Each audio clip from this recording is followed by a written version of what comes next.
रखो, वो देवता तुम्हारे हाथों को हमेशा भरा हुआ रखता है, तुम्हारे घर को भरा हुआ रखता है। वो परिक्रमा कभी भी खाली हाथ ना करो।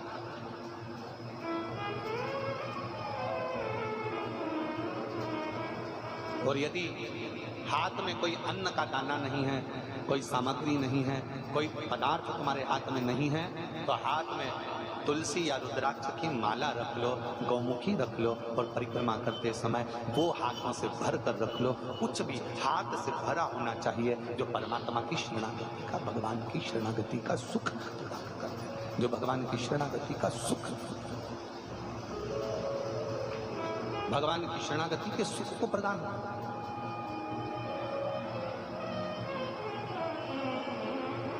उसका फल मिल जाता है। शिव की शरणागति में पहुंचो। बुआ ने कहा अपने भतीजों से, मंत्र जपने के लिए जब बैठना, मंत्र जपने के लिए जब बैठना, उस समय पर तुम्हारी चित्त वृत्ति में शिव समाहित हो। कोई अनुष्ठान कभी भी खाली पात्र के सामने नहीं होता। घर में पंडित जी सत्यनारायण की कथा करने आते हैं तो सबसे पहले सत्यनारायण की कथा में सबसे ज्यादा जरूरी क्या है, तो कहा एक भरा हुआ कलश जिस पे नारियल रखा है, आम के पत्ते रखे हैं।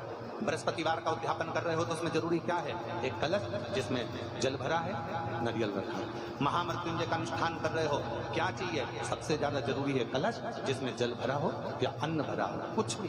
गंगा जली खोल रहे हो, सबसे ज्यादा जरूरी है कलश जिसमें जल भरा हो, जिसमें अन्न भरा हो। अर्थात कभी भी कोई अनुष्ठान खाली पात्र के सामने नहीं होता। अनुष्ठान या अपना संकल्प, अपना व्रत, अपना नियम अगर पूर्ण करना है तो अपने सामने भरा हुआ पात्र होना चाहिए या अपना हाथ भरा हुआ होना चाहिए, तो वो संकल्प, वो नियम पूर्ण हो, पूर्ण हो।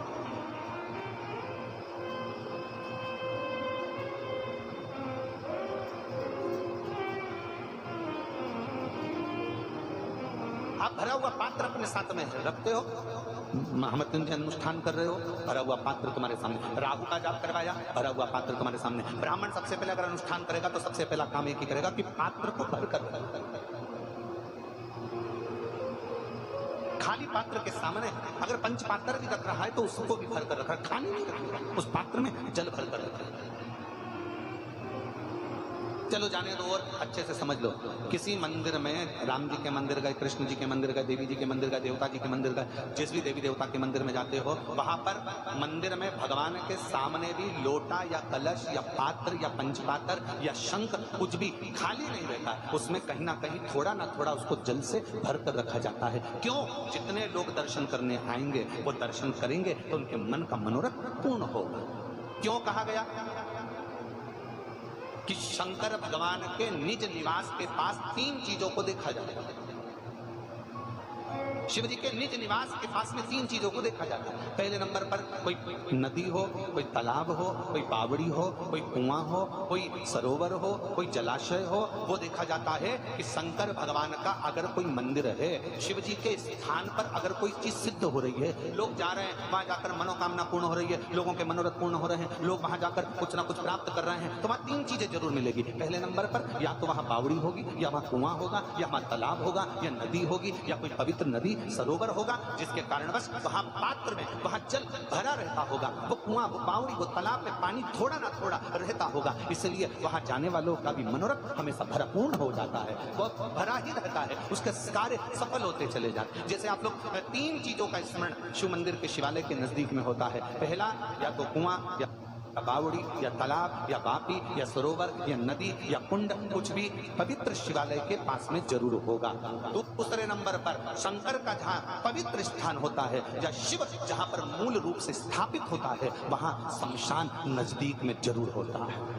वहां शमशान नजदीक में, जिस स्थान पर मंदिर, देवालय, शिवालय जुड़ा हुआ होगा, उस पवित्र स्थान के नजदीक में कहीं ना कहीं शमशान, शंकर की भूमि का एक तेज पुंज नजदीक में विराजमान होगा, नजदीक। और तीसरे नंबर पर जहां शंकर का शिवालय, शिव विराजमान है, वहां वट वृक्ष, पीपल वृक्ष या बेल वृक्ष या शमी वृक्ष या आंवले का वृक्ष, इन 5 वृक्षों में से कोई ना कोई वृक्ष वहां पर विराजमान जरूर होता है, जिसके कारणवश भगवान शंकर का शिवालय आप रूप में आनंद प्रदान करता है। आनंद, संपूर्ण आनंद का सुख देता है।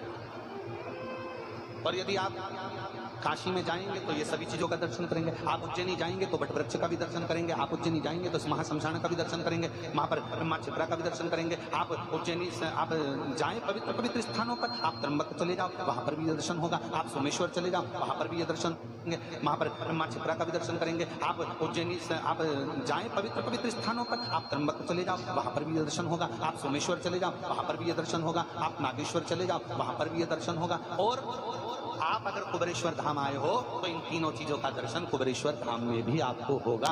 इन तीनों चीजों का दर्शन होगा। जहां पर कंकर शंकर शिला का दर्शन करते हो उसी के नजदीक में कुआं है जिस पे छत डाल दी गई है, वही कुआं है। आज उसी बावड़ी का पानी आप लोगों को सब दूर प्राप्त हो जाता है। वही कंकर शंकर के ही इस पवित्र प्रांगण में, इसी शिवालय के नजदीक में पूरे शंकर जी का जो पूरा प्रांगण है, इस पूरे प्रांगण में जहां लगभग 35 से 40 एकड़ जगह में जो ये पवित्र स्थान बना हुआ है, उसके पवित्र स्थान के ही बिल्कुल लगे हुए में शमशान, पीछे की ओर शमशान।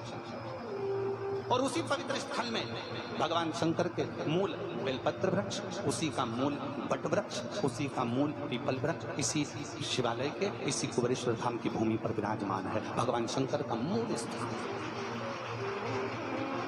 भरा हुआ होना।